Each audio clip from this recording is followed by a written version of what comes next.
الحمد لله وكفى وسلام على عباده الذين اصطفى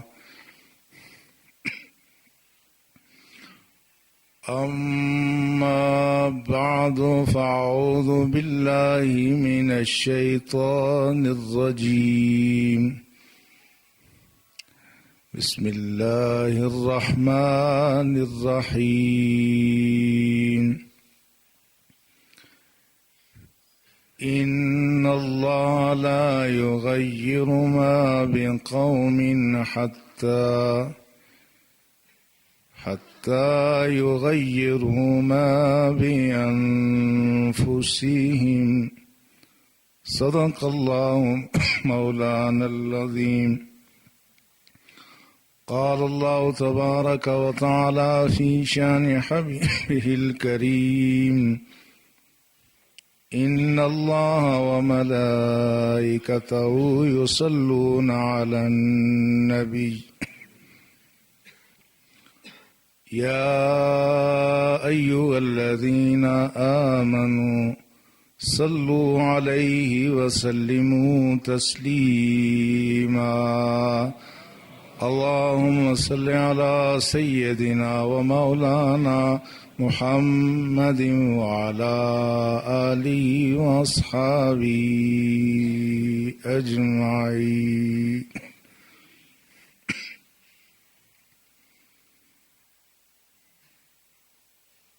لائق صد احترام برادران ملت،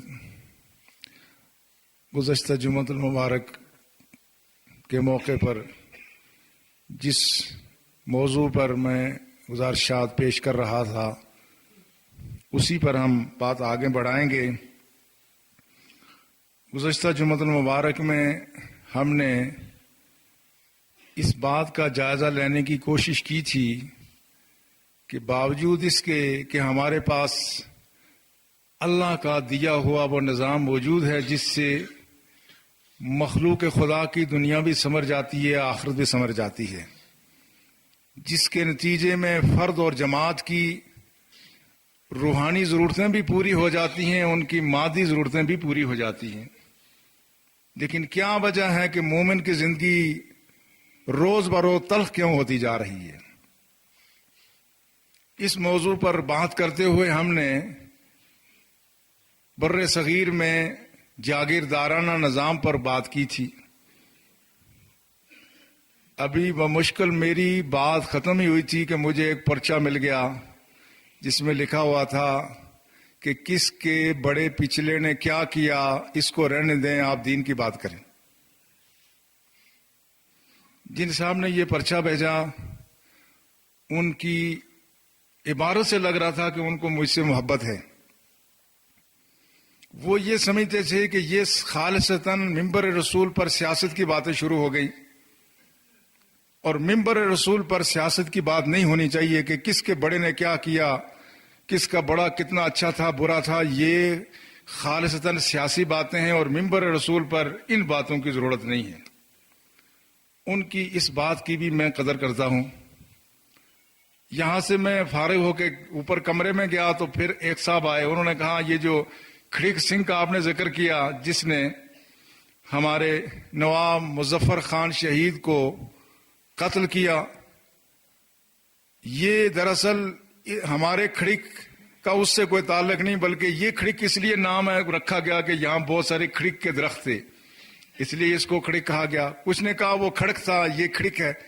بہرحال جو بھی تھا، میری عرض کرنے کا مدعا یہ تھا کہ جب ہم تحریک آزادی کی بات کریں اور بالخصوص سدوزئی قبیلے کی بات کریں تو اس کی تاریخ 1832 میں منگ سے نہیں شروع ہوتی، یہ 1817 میں ملتان سے شروع ہوتی ہے. یہ قربانیوں کی سرخ داستان یہ ہمارے اسلاف نے ملتان سے دینا شروع کی اور وہ سلسلہ تسلسل کے ساتھ جاری رہا ہے.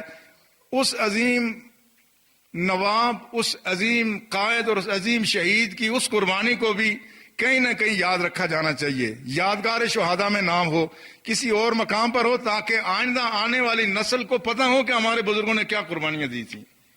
آج 200 سال گزرنے کے بعد ہمیں پتہ نہیں، تو آج سے بعد آنے والے نسلوں کو کیا پتہ ہوگا کہ ہمارے اسلاف نے اصولوں کی خاطر دین کی سربلندی کے لیے کیا قربانیاں دی ہیں۔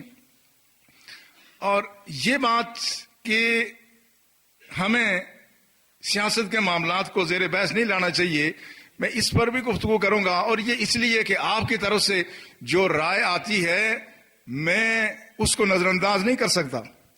آپ کا اور میرا رشتہ یہ 2 رکعت کے امام کا رشتہ نہیں ہے۔ میں سمجھتا ہوں اور یہ بجا سمجھتا ہوں آپ کی محبتوں، آپ کی الفتوں اور آپ کی شفقتوں کی وجہ سے کہ ہمارا رشتہ روحانی ہے، اور یہ رشتہ یہاں بھی قائم ہوگا انشاءاللہ، بعد از مرگ بھی قائم رہے گا۔ جن لوگوں نے یہاں نمازیں پڑھی، کوئی ایک سجدہ بھی کیا، ہم جب دعا کرتے ہیں ہم یہ بھی دعا کرتے ہیں یا اللہ جس شخص نے یہاں سجدہ کیا جس کو ہم نہیں پہچانتے، اس کے لیے بھی ہماری طرف سے یہاں جمعے کے دن حصہ پہنچایا جا رہا ہے۔ اور یقیناً مجھے امید ہے کہ میں دنیا میں نہیں رہوں گا، پھر بھی آپ میرے لیے دعائیں کرتے رہیں گے۔ اور یہی نہیں، بروز حشر جب حساب کتاب ہوگا، اور وہ حساب کتاب آپ کا آسان ہے، ہمارا مشکل ہے۔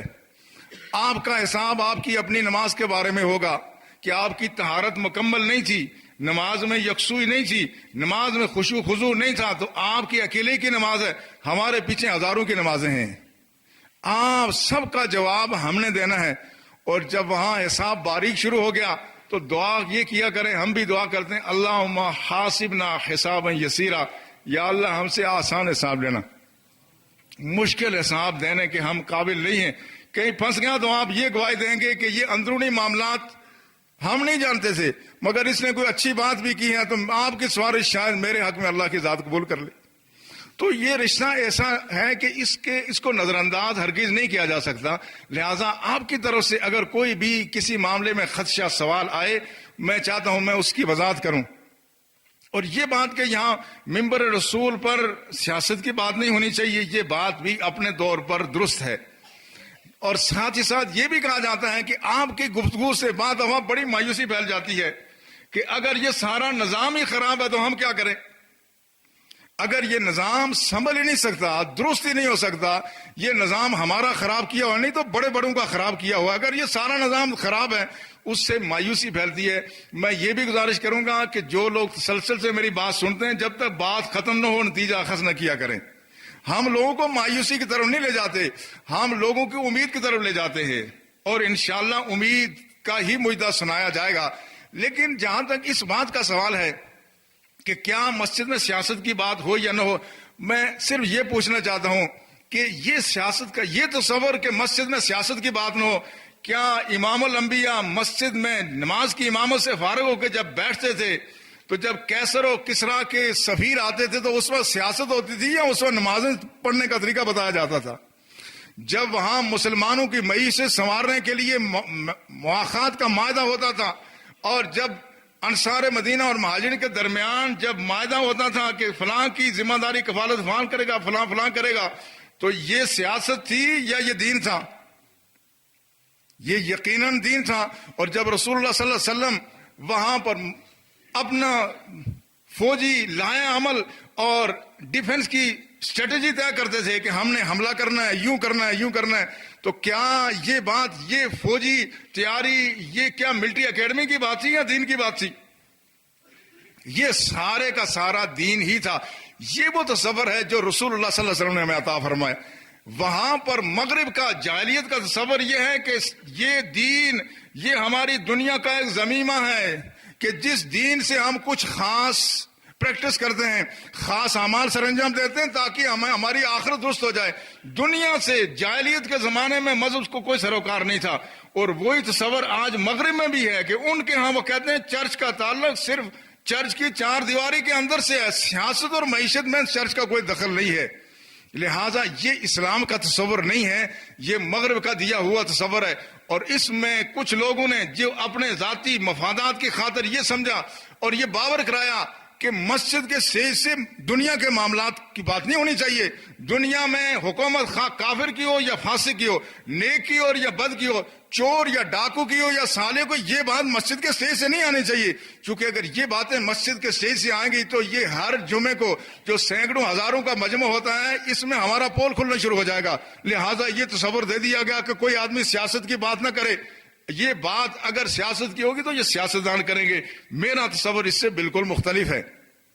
اس لیے اسلام میں ساری چیزیں، اس میں سیاست بھی ہے، اس میں معیشت بھی ہے، اس میں فوجی حکمت عملی بھی ہے، معاشی نظام بھی ہے، سب کچھ موجود ہے.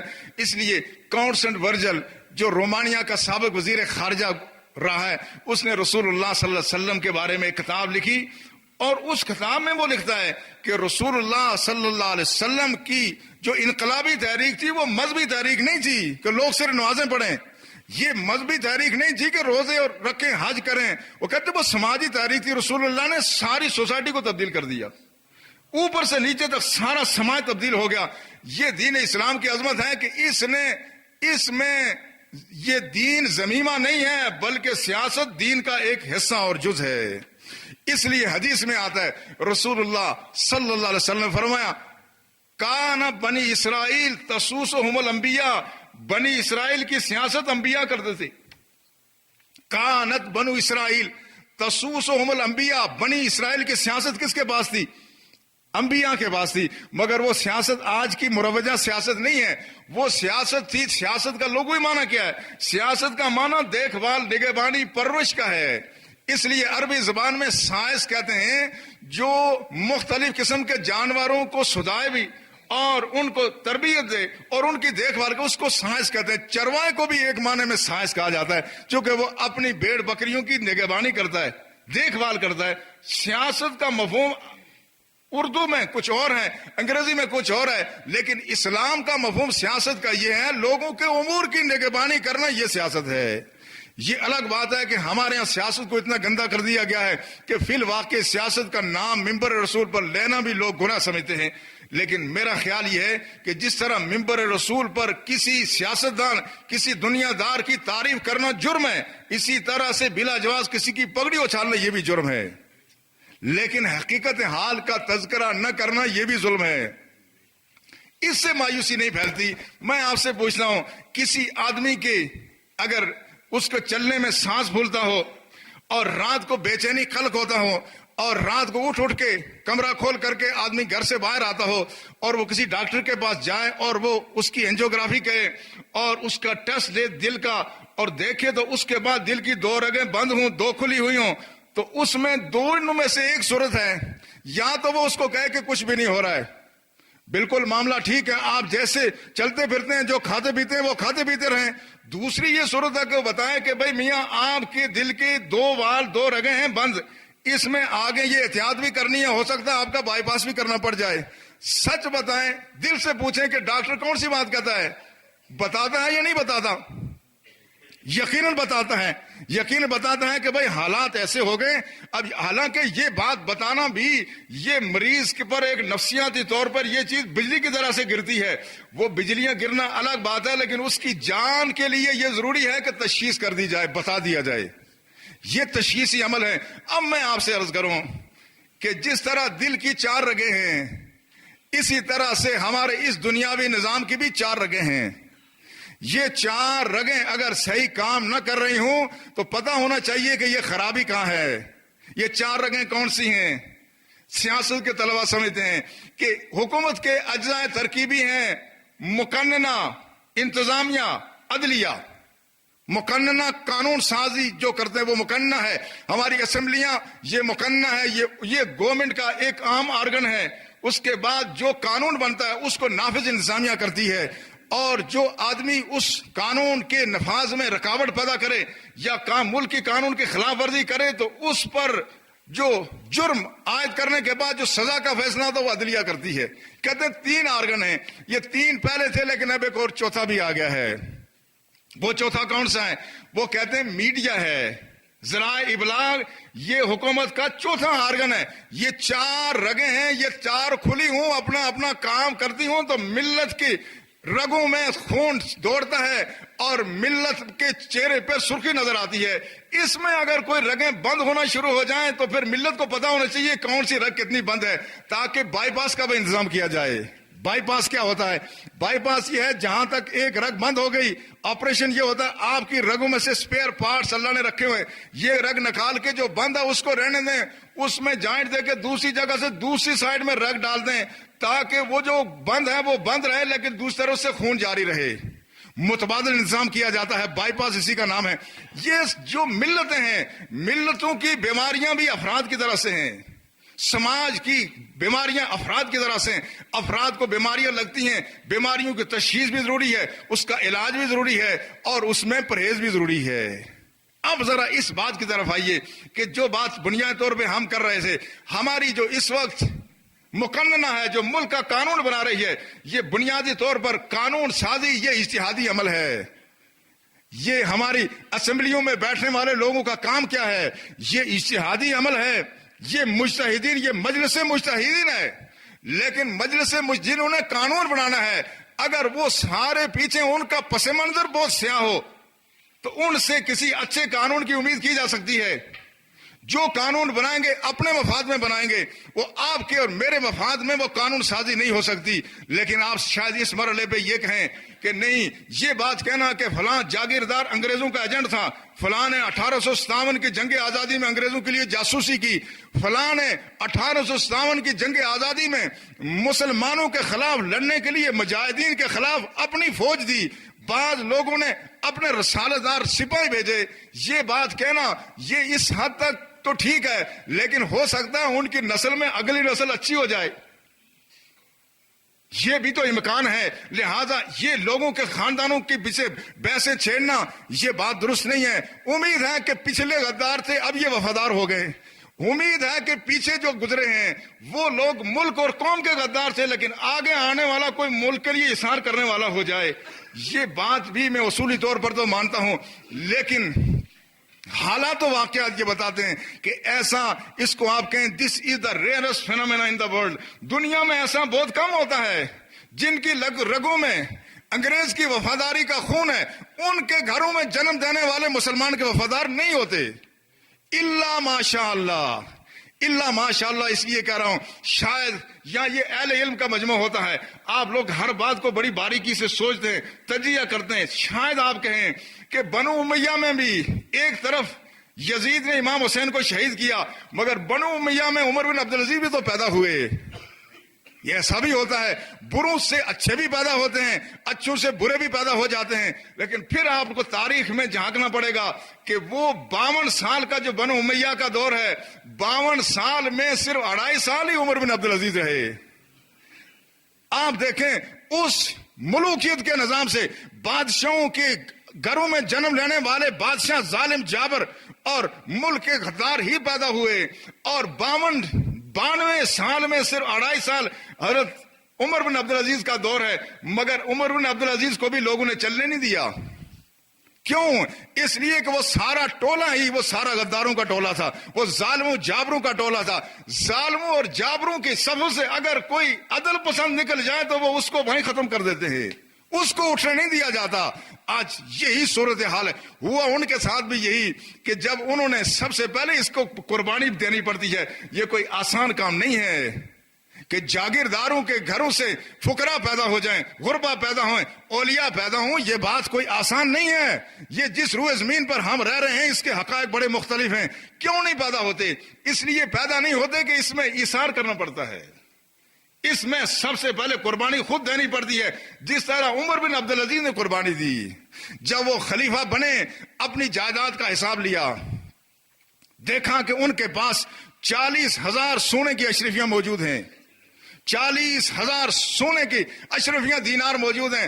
اس میں باریک بینی سے تجزیہ کیا کہ میرا جائز مال کتنا ہے, حرام کا کتنا ہے. پتہ چلا کہ اس میں 400 سے زیادہ ان کا حلال مال نہیں ہے. تو باقی سارا مال, ساری اشرفیاں, سارا سونا وہ جا کے بیت المال میں جمع کرایا. بیت المال میں جمع کرانے کے بعد پھر اس کے بعد اپنی بیوی سے کہا زیور اتارو. اس لیے کہ یہ زیور حرام کا ہے، یہ بیت المال کا ہے، یہ تمہاری اور میری جاگیر نہیں ہے۔ اپنے بچوں کے پاس جتنا مال جو بنو امیہ نے ناجائز طور پر ہڑپ کیا تھا وہ سارا جمع کیا، تو پھر عمر بن عبدالعزیز عمر ثانی کہلائے۔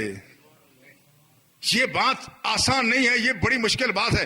لیکن آپ اگر یہاں دیکھیں، یہاں ایسے بہت سارے لوگ جن کے بارے میں کہا جاتا ہے انہوں نے غریب کو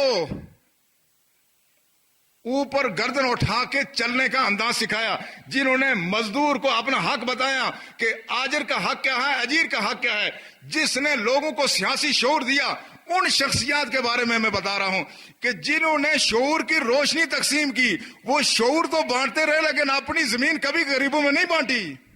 آج بھی آپ حساب نکالیں، جنہوں نے لوگوں کو شعور تو دیا مگر اپنی زمین نہیں دی، آج جاگیریں ان کے نام پر، ان کے آل و اولاد پر اسی طرح چل رہی ہیں۔ معلوم ہوتا ہے یہ سیاسی شعور دینا، نعرے دینا اور بات ہے، اپنی زمینیں گھاریوں میں، غربا میں تقسیم کرنا یہ اور بات ہے۔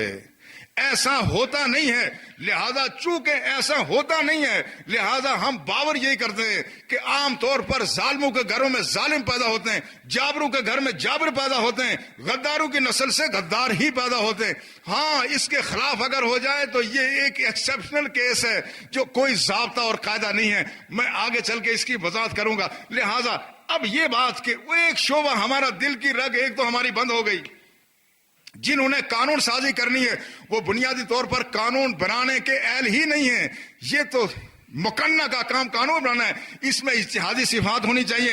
امام غزالی نے لکھا ہے اور امام ماوردی نے احکام السلطانیہ میں لکھا ہے کہ جو آدمی صاحب علم نہ ہو، صاحب کردار نہ ہو، امانت دار نہ ہو، وہ آدمی نہ حاکم بننے کا اہل ہے نہ خلیفہ بننے کا اہل ہے۔ اس لیے حضرت یوسف علیہ السلام کو جب وزیر خزانہ بنانے کی پیشکش کی گئی تو انہوں نے کہا سب سے پہلے میری وضاحت ہونی چاہیے، مجھ پر الزام ہے، مجھ پر خواتین نے الزام لگایا تھا، جب تک اس الزام کی وضاحت نہیں ہو جائے گی، جب تک یوسف علیہ نبی علیہ الصلوۃ والسلام ہیں، معصوم نبی ہیں، مگر نبی پر بھی الزام لگ گیا، کہاں پہلے وضاحت کرو۔ ذالکا، یہ اس لیے بات ہے انی لم اخنہ بالغیب، کہ ملت کو پتہ چل جائے کہ یوسف نے کہیں بھی چپکے میں کوئی بدیانتی نہیں کی ہے۔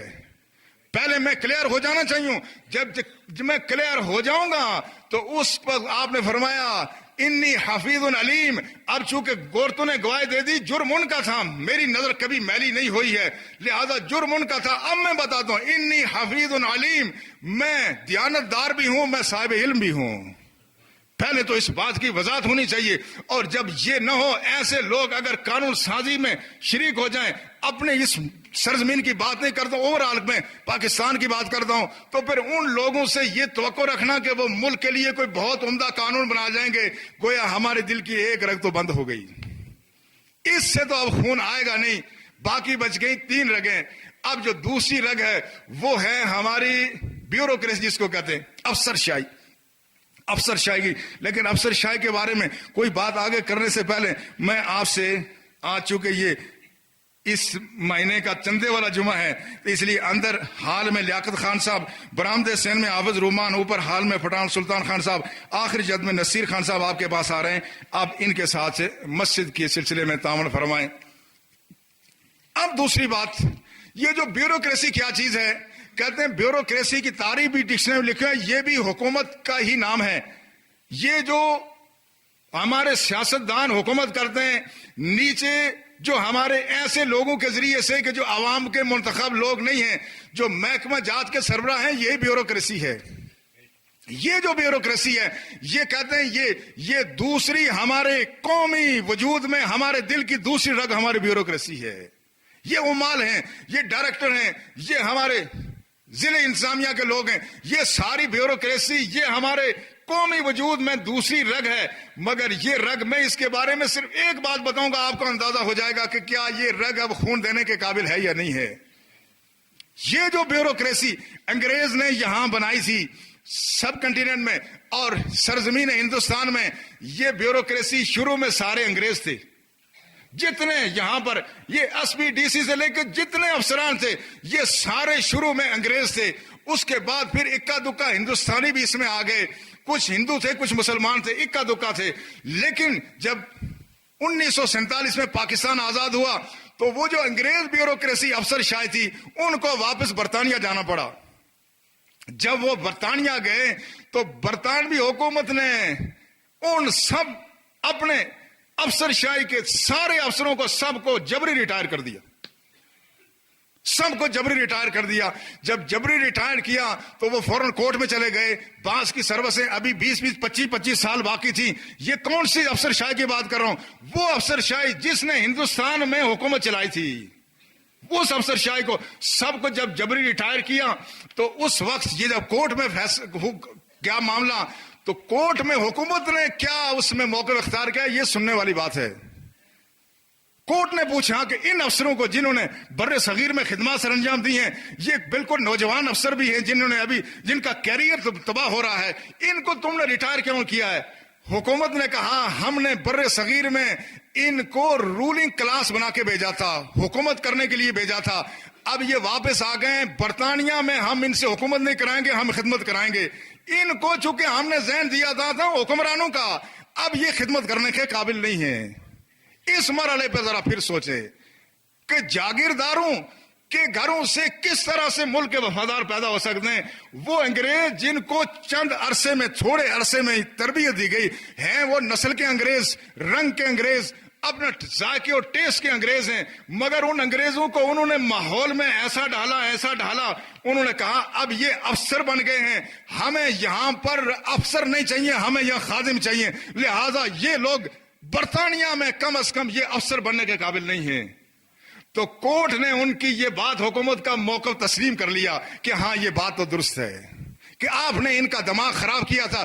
ہندوستان کے لوگوں پر حکومت کرنے کے لیے یہ وہاں سروس دینے کے لیے نہیں گئے تھے، یہ وہاں حکمران بن کے گئے تھے، لہذا یہ یہاں آ کے حکمرانی کرنے کی کوشش کریں گے.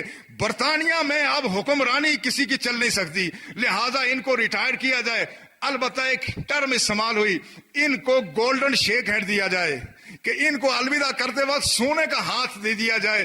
ان کی جتنی باقی سروس ہونی تھی، جتنی ترقی لینی تھی، جتنا مالی مفاد تھا، وہ سارا مالی مفاد دے کر کے ان کو بھیج دیا جائے. یہ اب برطانیہ میں سروس کرنے کے قابل نہیں ہے. اہل ایمان ذرا اس بات پہ سوچیں. وہ بیوروکریسی جو تھوڑا عرصہ وہاں رہی، مگر تھوڑا عرصے میں ان کا دماغ اتنے خراب ہو گئے کہ انگریزوں نے کہا یہ اب ہمارے ملک میں چلنے کے قابل نہیں ہے. انہوں نے ان کو مسترد کر دیا.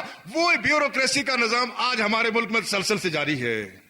وہی نظام، وہی بیوروکریٹ جس کے ایک ڈرائیور ہے، کوک الگ ہے، اس کا باورچی الگ ہے، اس کا جناب چپراسی الگ ہے، اس کا کلرک الگ ہے. یہ جو اتنا بڑا لاؤ لشکر ہے، یہ بیوروکریسی کا یہ انداز کس نے دیا تھا؟ یہ ان انگریزوں کا تھا جو برطانیہ میں گئے تو برطانیہ والوں نے قبول نہیں کیا اور ان کو گھر بھیج دیا. وہی بیوروکریسی کا افسر شاہی کا وہی نظام چل رہا ہے، اسی افسر شاہی کے نظام کی وجہ سے. اور یہاں پر مجھے یہاں کے بڑے سینئر بیوروکریٹ ملے. میں یہ نہیں کہتا بیوروکریٹ برے ہیں، میں کہتا ہوں نظام برا ہے، افراد اچھے ہیں. بعض بیوروکریٹس اتنے دیندار ہیں، اتنے اچھے ہیں کہ ان کو دیکھ کے آدمی کو رشک آتا ہے، لیکن ان کا دماغ بھی خراب کرنے کے میں کوئی دقیقہ فروغداشت نہیں کیا جاتا. ہمارے یہاں ایک سابق ڈی سی تھے، میں ایک دفعہ ان کے دفتر میں گیا، ایک صاحب ان کے وہاں آفس میں آ کے انہوں نے اتنا بدتمیزی کا انداز اختیار کیا، مگر وہ خدا کا بندہ اتنا تحمل سے سنتا رہا. میں نے کہا آپ کو آفرین ہو، لگتا ہے آپ کو خاندانی آدمی ہیں، آپ خاندانی آدمی ہیں، بڑے تحمل بردباری والے ہیں. مگر وہی افسر مجھے بتانے لگے، کہنے لگے جب میں سول سروس اکیڈمی لاہور میں تھا تو ایک دفعہ ہماری ٹریننگ کے دوران اب ہمیں بعض دفعہ ہر قسم کی سرگرمیوں میں حصہ لینا پڑتا ہے. ایک جگہ اس طرح کا ایونٹ تھا کہ ہم نے ناچنا تھا. یہ جو افسر جو ہمارے اوپر جو حکمرانی کرتے ہیں، ان کی عادتیں اتنے خراب کر دی جاتی ہیں. میں کہتا ہوں نظام برا ہے، افراد برے نہیں ہیں. وہ کہتے ہیں ایک دفعہ ہمیں ناچنا پڑ گیا تو میں نے بہانہ کر دیا جی میری کمر میں درد ہے. تو میں نے کہا آپ نے کہا کیوں نہیں کہ میں مسلمان ہوں، میں ناچ نہیں سکتا؟ انہوں نے کہا نہیں، وہاں یہ بات نہیں کہی جا سکتی، ہمارے کیریئر کا تو آغاز ہو رہا، کیسے کہیں کہ میں نہیں. ہاں میں نے بہانہ کیا کہ میری کمر میں درد ہے، پھر میری جان چھوٹی. جس بیوروکریسی کو نچوا کر کے کنجروں کے انداز دودھ کو دے کے اس کو اس ملک میں بھیجا جائے، وہ بیوروکریسی یہاں کیا تبدیلی لائے گی؟ اس کی وہ تبدیلی نہیں ہو سکتی. یہ بیوروکریسی کا نظام اسلام نے دیا تھا, رسول اللہ صلی اللہ علیہ وسلم نے خدمت کا نظام دیا تھا. بیوروکریٹ وہ مخدوم نہیں ہے, وہ خادم ہے. یہی انداز حضرت عمر نے دیا, ابو بکر نے دیا, خلفائے راشدین نے یہی دیا. اس کا نتیجہ یہ ہوا کہ حضرت سلمان فارسی جب حاکم میں مدائن بن کر گئے, جب مدائن میں حاکم بن کے گئے, وہی انداز آج برطانیہ والوں نے وہی انداز اختیار کر دیا جو رسول اللہ نے عطا فرمایا تھا. وہی انداز جو عمر فاروق نے دیا تھا. عمر فاروق کی اس بیوروکریسی کی روح مغرب نے لے لی, اور مغرب نے اپنے ظالمانہ دور کی بیوروکریسی ہمارے سر پر مسلط کر دی ہے. تو یہ مدائن کے بازار میں نکلے, عام آدمی کی طرح سے چل رہے تھے. مدائن کے بازاروں میں ایک میلہ لگا, باہر سے تاجر آئے, تو ایک تاجر نے چلتے ہوئے دیکھا ایک آدمی معمولی سے کپڑے پہنے ہوئے چل رہا ہے. کہا تم میرا سامان اٹھا کے وہاں میلے میں لے چلو. اس شخص نے چوں چرا نہیں کی, سامان اٹھا لیا. اب وہ تاجر پیچھے خالی جا رہا ہے, یہ شخص سامان اٹھا کے آگے جا رہا ہے. کسی نے آگے پہچان لیا تو کہا امیر المومنین آپ کہاں جا رہے ہیں, امیر المسلمین آپ کہاں جا رہے ہیں, آپ سامان کیوں اٹھائے؟ کہا یہ تاجر باہر سے آیا تھا اور اس نے مجھے کہا میرا سامان فلاں جگہ پہنچا دو, میں اس کا سامان پہنچانے جا رہا ہوں. لوگوں نے اس کو برا بھلا کہا کہ یہ تو یہاں کے گورنر ہیں, یہ سلمان فارسی ہے, سلمان فارسی کے کندھے پر اس کا سامان ہے. سلمان فارسی نے کہا نہیں اس کو کچھ نہ کہو, چونکہ گورنر کا اور کام کیا ہے, ملک کی قوم کی خدمت ہے. یہ مسافر ہے, اجنبی ہے, باہر سے آیا, میں اس کی خدمت کروں گا. یہ نظام ہم نے دیا تھا, رسول اللہ نے عطا فرمایا تھا. وہ نظام آج برطانیہ میں ہے, آج مغرب میں ہے, لیکن آج ہمارے ہاں جو ہماری بیوروکریسی ہے یہ اس دور کی بیوروکریسی ہے. یہ وہ بیوروکریسی ہے کہ جن کو انگریز نے خود قبول نہیں کیا تھا.